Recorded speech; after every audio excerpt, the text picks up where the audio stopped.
There's this thing we call perspective. And perspective is, of course, relative. It all depends on how you look at it. Depends on what else is going on in your life. You think you have problems until you hear someone's got more problems than your problems, and that really puts things in perspective for you. Well, it puts things in some perspective for you, causes you to realize things could be a whole lot worse, and maybe that makes you feel a little bit better right now. But you can also put it in a perspective that makes you feel a whole lot worse by showing you somebody's life who's a whole lot better than yours. So, what are we talking about?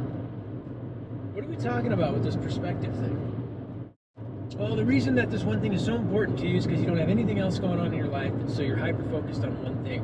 What you need to do is you need to get a more balanced life. You need a career as a man.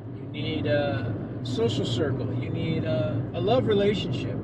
And if you ask Jordan Peterson, if you don't have enough of these things, it's almost impossible to get rid of depression or anxiety, because these are the social pillars that our lives are built on and that our psychological health is built on. And to a certain degree, I agree with that, but in a really bad way.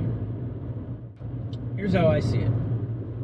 You've got a dragon that you're locked in a room with, and that dragon is dangerous. And you're looking at that dragon, and there's nothing else in the room. It's just you and a dragon. You get on the phone and you call somebody and you say, hey, I'm locked in a room with a dragon, and I can't stop thinking about it. And they said, you know what you need? You need more dragons. Because if there were other dragons in the room and they were bigger, but maybe they weren't mean right now, maybe they were nice right now, that would maybe put things in perspective for you. You'd see that there are plenty of other dragons too. So what you need is you need 5 or 6 good solid dragons in the room to put that other dragon in perspective. And then, you can deal with their problem. That's my view of dealing with problems. That's my view of perspective. We don't need more dragons in the room in order to make the one we're looking at seem smaller or more manageable. What we need to do is face that thing long enough to where our fear runs its course, and we realize that we're sick and tired of being afraid, or that it's just not effective anymore. That the fear isn't producing what we want in this relationship with this dragon. Or we have a type of mental break to where we just say, fuck this shit, man. Eat me or don't eat me, but I'm not going to be afraid anymore. And even better than that, which is pretty transcendent already, is to realize, hey, wait a minute. I'm the dragon in this room. I am the thing to be feared in this place. And whatever that is, should be a whole lot more concerned about me than I am about it. I own this room. This is my room. This is my house. This is my standing, my ground. This is my life. This is my life. I'm going to take back control. I'm going to take the reins. I make the decisions. I'm not afraid.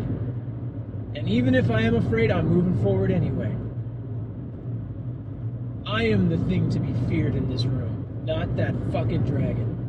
That's what we need more of in our lives. We don't need to fill the room with perspective. We don't need a girlfriend or a boyfriend to make our job seem a little less important. We need to face it, overcome it, flip that switch. It's within us to do. It's very simple, but it's not easy. I don't know if it's available to all of us to live that way. But it's sure as hell worth trying, because everything else to me feels like slavery. Everything else to me feels like chains.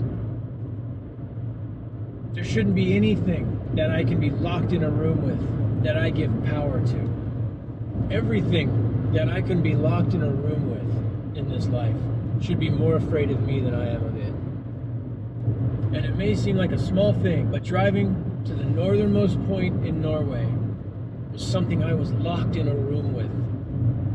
But I'm not anymore. It's not my God. It doesn't control how I feel. It does not control my happiness. Everyone here goes the speed limit, and it's disgusting. I don't have to be afraid of what happens if I do or if I don't go. It doesn't have to make any difference to me at all. And because I've put things in real perspective, I can see it clearly for what it is and decide how much I want it to be a part of my life.